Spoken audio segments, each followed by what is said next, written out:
Election के लिए Healy बहाने तलाश किए जा रहे थे, इसलिए मुझे खत लिखना पड़ा। सदर मुमलिकत डॉक्टर आरिफ अलवी का इंटरव्यू। कहा कि आइन में सुराग तलाश करने की बजाय उसकी पासदारी करो, ये ना करो कि आइन की शिकों को किस तरह साइड पर रखकर इलेक्शन में तात्तुल का एहतमाम किया जाए। इलेक्शन की तारीख देने की बजाय मामला एक दूसरे पर डाला जा रहा है। यूँ लगता है जैसे इलेक्शन की तारीख देने पर जुर्माना हो जाएगा।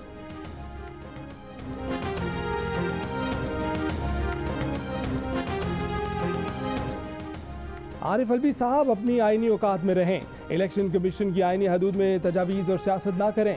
वज़ीर दिफा ख्वाजा आसिफ सदर आरिफ अलवी पर बरस पड़े।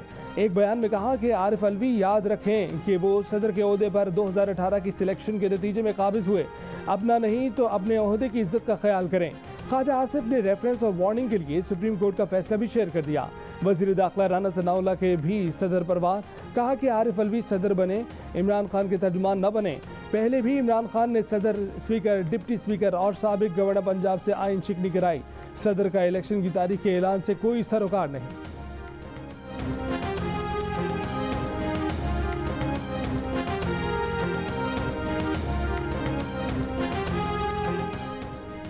इमरान खान ने कहा है कि नून लीग अदलिया और जजेस के खिलाफ घटिया प्रोपेगेंडा मुहिम इसलिए चला रही है कि जजेस को आइन की बालादस्ती के किरदार से बाज रखे।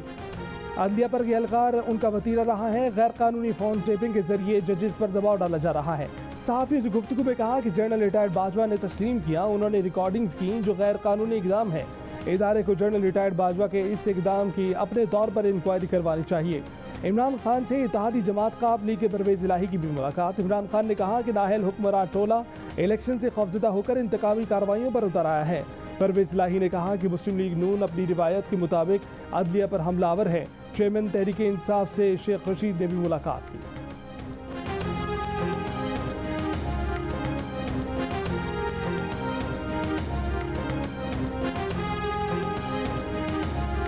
जो परवेज़ इलाही साहब की लीक्स आई हैं जिसमें वो जजेस के नाम लेके कह रहे हैं कि ये बेंच ये बना दें। मैंने बहुत पहले कहा था यहाँ बेंच फिक्सिंग हो रही है, तो आज आप बताएं बेंच फिक्सिंग हो रही है या नहीं हो रही, सहूलतकारी हो रही है या नहीं हो रही। आज अभी जो यास्मीन राशिद साहिबा हैं कि उनकी कोई ऑडियो लीक आई है जिसमें वो फरमा रही हैं कि अदलिया में ऊपर सुप्रीम कोर्ट में हमारे बंदे बैठे। मैं पूरी जो जुडिशरी है उसकी बात नहीं करती। जुडिशरी के अंदर बहुत अच्छे अच्छे नाम भी हैं, बहुत ऑनेस्ट और इंटेग्रिटी वाले जजेस भी हैं, लेकिन उसमें कुछ बाकियात जनरल फैज़ की अभी भी हैं जिनके थ्रू वो ऑपरेट करते थे। सहूलतकारी जो पिछली इस्टेब्लिशमेंट थी उसकी बाकियात से हो रही है और उसकी वजह ये है कि इनके इंटरेस्ट आपस में जुड़े हैं। मरीम नवाज ने परवेज़ इलाही की लीक्ड ऑडियो को बेंच फिक्सिंग का सबूत करार दे दिया। जियो न्यूज़ के प्रोग्राम जिरगा में गुफ्तगू करते हुए मुस्लिम लीग नून की चीफ ऑर्गेनाइजर ने कहा कि इदारे में फैज़ की बाकियात मौजूद हैं जो अब भी इमरान खान को सपोर्ट कर रहे हैं। जियो न्यूज़ के प्रोग्राम जिरगा में गुफ्तगू में कहा कि इमरान खान सियासी जलसे के लिए टांग के साथ पिंडी चला जाता है लेकिन अदालत में पेश नहीं होता। सहूलतकारी पिछली इस्टेब्लिशमेंट की बाकियात से हो रही है। लाहौर में सहाफ़ियों से गुफ्तगू में कहा कि अगर किसी एक या दो किरदारों से अदलिया पर उंगलियाँ उठती हैं तो एहतसाब अदलिया को खुद करना होगा। दो ऑडियोज़ के सामने आने पर गीदड़ सिंगी का पता चल गया। इमरान पहले इस्टेब्लिशमेंट और अब अदलिया के कंधों पर सवार होकर आना चाहते हैं। इमरान 12 साल का प्लान बनाकर बैठे थे, अगली तैनाती चाहते थे। नवाज शरीफ ने वो प्लान तितर बितर कर दिया। ये नवाज शरीफ की कामयाबी है।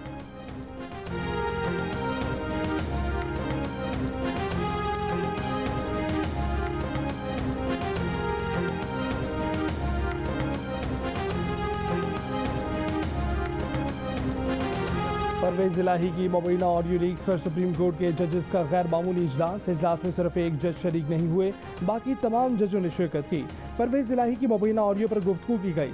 ज़राए का कहना है कि गैर रस्मी इजलास में कोई वाज़ेह मौक़िफ़ सामने नहीं आ सका।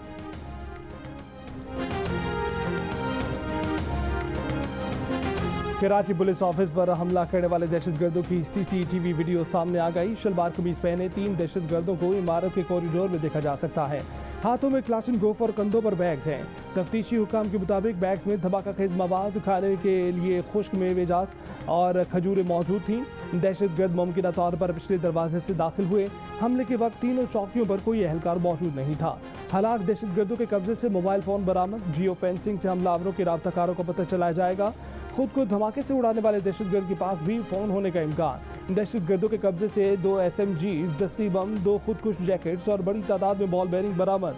तीनों दहशतगर्दों की शनाख्त कर ली गई। हमले की तहकीकात के लिए 5 रुकनी टीम बना दी गई।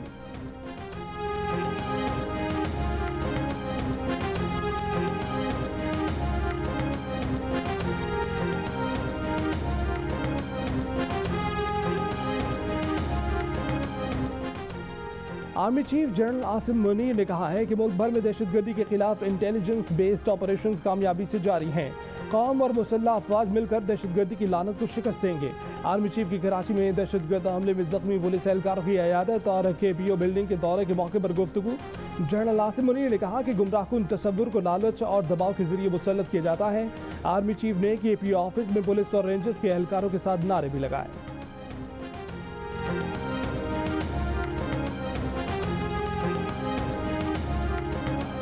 वालो जी अल्लाह का शुक्र, बिल्कुल ठीक ठाक। वो चंगी खबर दसो ना, ऑर्डर हो गए ना? नहीं अभी तक नहीं मिले ऑर्डर।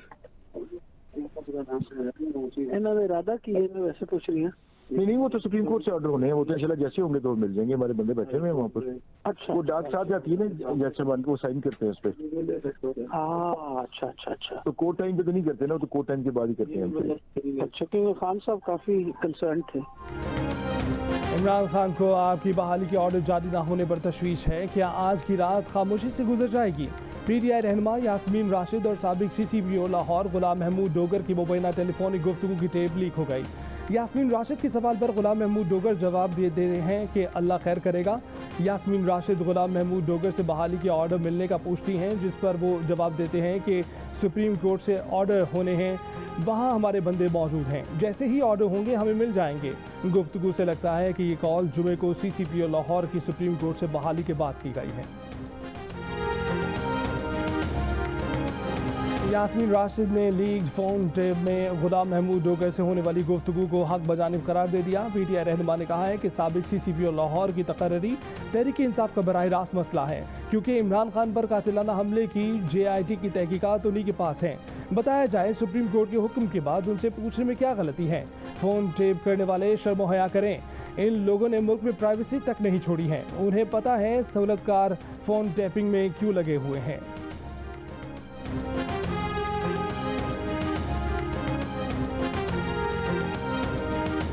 मैं अनाउंस कर रहा हूं इंशाल्लाह बुध से वेंसडे को अपनी जेल भरो तहरीक। मैं अपनी सारी पार्टी को आज कह रहा हूं कि तैयारी करें।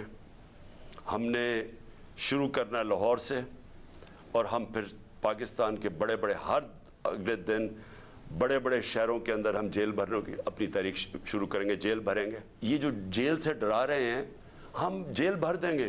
इनके पास जगह ही नहीं होगी जेलों के अंदर। इमरान खान के जेल भरो तहरीक के ऐलान के बाद कारकुनों की गिरफ्तारियां देने का शेड्यूल भी सामने आ गया। जेल भरो तहरीक का आगाज लाहौर से बुध को होगा। पेशावर से कारकुन जुमेरात को गिरफ्तारियां देंगे। रावलपिंडी के कारकुन जुमे को, मुल्तान के कारकुन हफ्ते को, गुजरावाला के कारकुन इतवार को गिरफ्तारियां देंगे। सरगोदा से पीर को और साहिवाल से मंगल के रोज गिरफ्तारियां दी जाएंगी। लेकिन जेल भरो तहरीक में पहले गिरफ्तारी कौन देगा, कारकुन, लीडर या इमरान खान? चेयरमैन PTI इमरान खान का कहना है कि जेल भरो तहरीक के तहत मुल्क भर से पार्टी रहनुमा, कारकुन और अवाम रजाकाराना गिरफ्तारियां देंगे।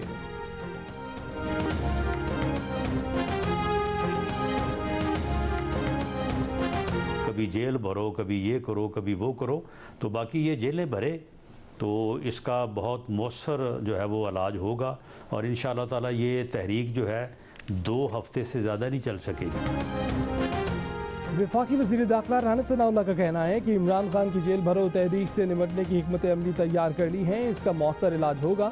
GO न्यूज़ के प्रोग्राम नया पाकिस्तान में गुफ्तगू करते हुए राना सना ने कहा कि ये तहरीक 2 हफ्ते से ज़्यादा नहीं चलेगी। इमरान खान का एजेंडा सिर्फ सियासी अदम इस्तेहकाम है।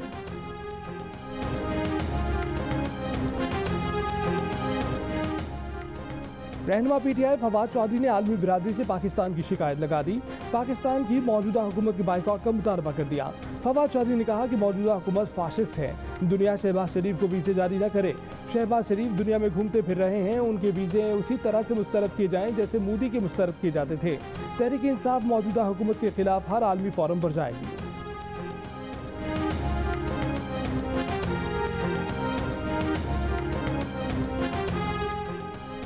असेंबली की तहलील की सूरत में इलेक्शन की तारीख देने का इख्तियार इलेक्शन कमीशन के पास नहीं। चीफ इलेक्शन कमिश्नर ने सदर मुमलिकत के खत का जवाब दे दिया। जवाबी खत में चीफ इलेक्शन कमिश्नर ने कहा कि लाहौर हाई कोर्ट ने करार दिया है कि इलेक्शन कमीशन गवर्नर के मशवरे से इलेक्शन की तारीख का ऐलान करे, मगर गवर्नर से मुशावरत के बाद इलेक्शन कमीशन इस नतीजे पर पहुंचा है कि अदालत से मजीद रहनुमाई के लिए अपील दायर करेगा। चीफ इलेक्शन कमिश्नर ने सदर मुमलिकत के खत में लिखे गए अल्फाज के इस्तेमाल पर इजहार मायूसी करते हुए कहा कि ऐवान सदर मुल्क का सबसे बड़ा इदारा है जो गैर जानिबदार है, तमाम आईनी इदारों की रहनुमाई करता है। सदर के खत में अल्फाज का इंतखाब बेहतर होना चाहिए था।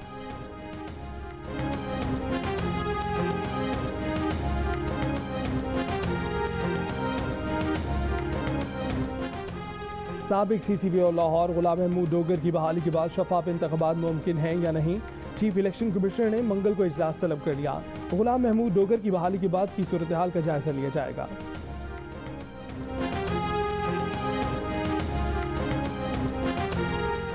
MKM पाकिस्तान की राब्ता कमेटी का इजलास खत्म, ज़िमनी इंतखाबात में हिस्सा लेने या ना लेने के हवाले से फैसला न हो सका। राब्ता कमेटी का इजलास आज दोबारा तलब कर लिया गया।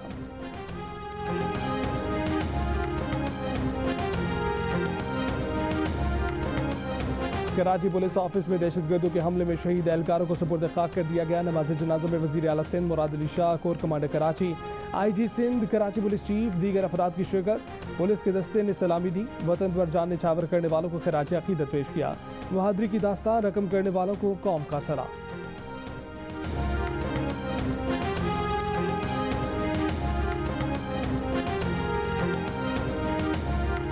एक महीना पहले मुलाकात हुई थी, तो वो ये कह रहा था कि मैं भी अख्तर को नहीं आ जाऊँगा ताकि ये कि मेरे करीब पड़ेगा।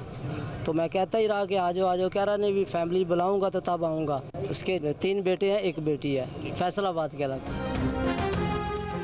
KPO हमले में जान का नजराना पेश करने वाले अजमल फैसलाबाद का रिहायशी था। 1 माह बाद घर जाने का इरादा था। 6 साल पहले पुलिस में भर्ती हुआ था। उसके 4 बच्चे हैं। शहीद लिफ्ट ऑपरेटर सईद कराची के इलाके औरंगी टाउन का रिहायशी है। उसके 2 बच्चे हैं। सईद के रिश्तेदारों के मुताबिक रात गए उसकी शहादत का इल्म हुआ। कोहलो बलोचिस्तान में अमन की खातिर शहीद मेजर मोहम्मद जवाद के अहले खाना गम से निढाल मगर हौसले बुलंद। मुश्किल तरीन हालात में बेटे को पालने वाली माँ को शहादत की खबर मिली तो जिंदगी अंधेर हो गई। कहते हैं कि जवाद हमेशा से पाक फौज में जाने का ख्वाहिशमंद था। शहीद की अहलिया ने कहा कि हम दुश्मन बुज़दिलाना कार्रवाइयों से हौसले पस्त नहीं कर सकते। शहीद की बहन ने कहा कि खुदा ने जिस अजीम रुतबे से नवाजा उस पर फख्र है। मेजर मोहम्मद जवाद कोहलो में 10 फरवरी को सैनिटाइजेशन ऑपरेशन के दौरान बारूदी सुरंग के धमाके में शहीद हो गए थे।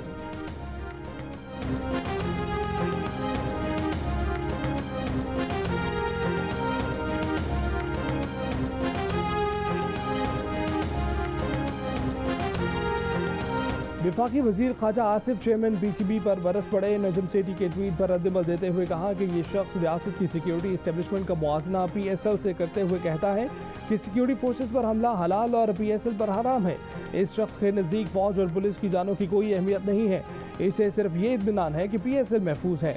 वाज़ेह हो गया कि हमारी अशराफिया के नज़दीक कौमी सलामती से ज़्यादा अपना मुफाद अजीज़ है। नजम सेठी ने अपने ट्वीट में कहा था कि TTP तो सिर्फ सिक्योरिटी इस्टेब्लिशमेंट पर हमले करेगी क्योंकि उन्होंने मुआहदे तोड़े हैं, इसलिए उनसे PSL को कोई खतरा नहीं है। ट्वीट पर तनकीद के बाद नजम सेठी ने ट्वीट डिलीट कर दिया था।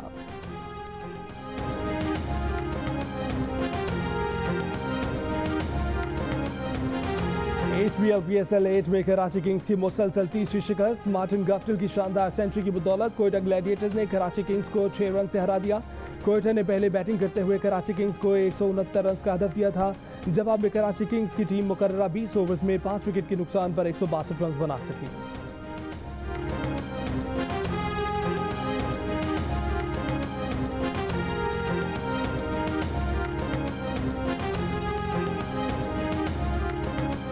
लाहौर में जमान पार्क के बाहर इमरान खान की 50 फुट बड़ी तस्वीर वाला पैनाफ्लेक्स टूट कर गिर गया। करीब से गुजरती पिकअप वैन हादसे से बच गई। पैनाफ्लेक्स गिरने से केनाल रोड पर गाड़ियों की लंबी कतारें लग गईं। ट्रैफिक जाम की सूरत हाल रही।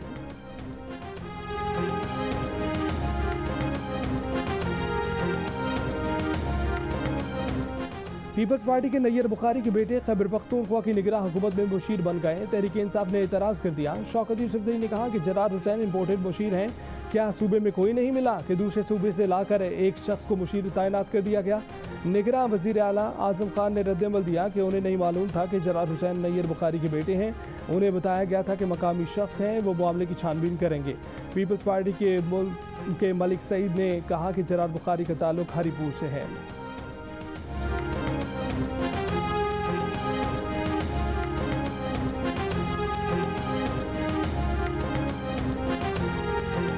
यूटिलिटी स्टोर्स भी महंगाई का तूफान, मुख्तलिफ ब्रांड्स ने अशिया की कीमतें बढ़ा दी। ब्रांडेड कॉर्न ऑयल की फी लीटर कीमत में 300 रुपये तक का इजाफा। बच्चों के 800 ग्राम फार्मूला मिल्क की कीमत 820 रुपये तक बढ़ाकर 4,445 रुपये कर दी गई। बच्चों के डायपर्स 350 रुपये, 330 ग्राम सीरियल 450 रुपये तक महंगा, कीमत 1198 रुपये हो गई। 1 लीटर फ्रूट जूस 70 रुपये, 336 ग्राम नूडल्स 60 रुपये, 800 ग्राम केचप की कीमत में 50 रुपये तक का इजाफा। शैम्पू की कीमत में 210 रुपये इजाफा। 1 किलो कपड़े धोने का पाउडर 59 रुपये, साबुन 30 रुपये तक महंगा हो गया। कीमतों में इजाफे का इतलाक फौरी तौर पर होगा।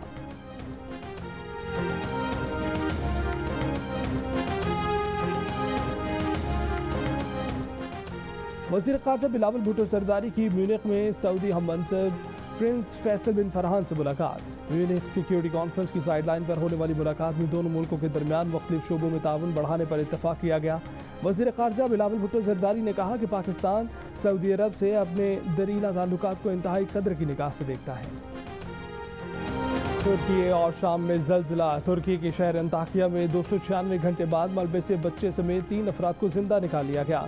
तुर्क सदर रजब तैयब एर्दोगान की कहरमान माराश में मलबे से जिंदा निकाले जाने वाली 17 साल लड़की की टेलीफोन पर हिम्मत बंधाने की कॉल। तुर्क हुकूमत के मुताबिक ताबीर नौ का काम मार्च में शुरू किया जाएगा। कोई इमारत 4 मंजिला से बुलंद नहीं होगी। पाकिस्तान तुर्की के ज़लज़ला ज़दगान के लिए 1,71,000 खैमे भेजेगा। वज़ीर आज़म शहबाज शरीफ ने कहा कि पाकिस्तान की माशी मुश्किलात के बावजूद हम तुर्की के बहन भाइयों की भरपूर मदद करेंगे। शाम के ज़लज़ला मुतासरीन के लिए भी खुराक, गर्म कपड़े और खुश्क दूध भेजा जाएगा। मुल्क भर में आज शब मेराज मसाजिद और घरों में इबादत और दुआई तकरीबात का एहतमाम।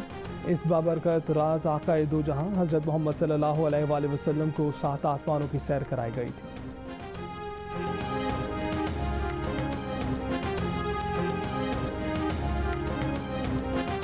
कराची में 3 रोज़ा लिटरेचर फेस्टिवल का दूसरा दिन। बड़ी तादाद में शहरियों की शिरकत। ज़िया मोहिउद्दीन और अमजद इस्लाम अमजद को खिराज अक़ीदत। किश्वर नाहिद और ज़हरा निगाह की शिरकत। फेस्टिवल में होने वाले 27 सेशन में पाकिस्तानी ड्रामों पर गुफ्तगू की गई। किताबों की रुनमाई और मुशायरे का भी एहतमाम किया गया। एक जादू है फैज़ अहमद फैज़ की शायरी में।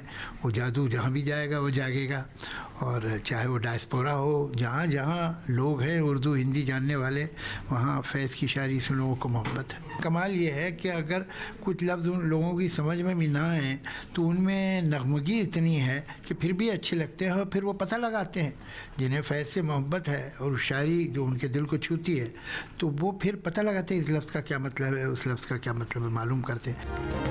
भारतीय मुसन्निफ, शायर और नगमा निगार जावेद अख्तर का कहना है कि फैज़ अहमद फैज़ की शायरी में जादू है। भारत में जितनी उर्दू ज़बान में मकबूल है उतनी ही हिंदी ज़बान में भी पढ़ी जाती हैं। उर्दू का कोई लफ्ज़ अगर समझ नहीं आता तो हिंदी में मायने तलाश किए जाते हैं। जियो न्यूज़ से खुसूसी गुफ्तगू में कहा कि भारत में लोगों ने ना उर्दू को छोड़ा ना फैज़ को। फैज़ अहमद फैज़ से मोहब्बत बरकरार है।